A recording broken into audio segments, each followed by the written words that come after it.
Today we make a chicken adobo. First you put that ginger and the garlic. Then you put the chicken. You put the chicken. You mix inside. Okay. Then you put a little water. You need a little water because you have to make it boil. If you make boil, you make your chicken softer. Tastes better. Don't forget the bay leaf. You need the bay leaf, okay? That's what make it flavorful. Don't forget your pepper. You always need pepper.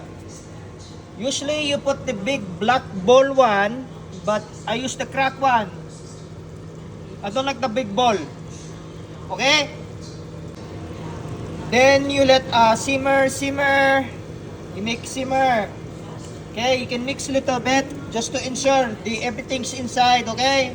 Put inside. Now we're gonna put the flavor, okay? Oyster sauce, just a little bit. You don't need a lot, okay? Just a little. Oh shit, too much. And then you're gonna put the Aloha soy sauce, lower salt, the best one. You put little bit, only little bit. You don't need a lot, like that. That's good enough, okay? Okay. Now you stir everything. You need to stir everything because you need to put it together, okay? You need to combine ingredients.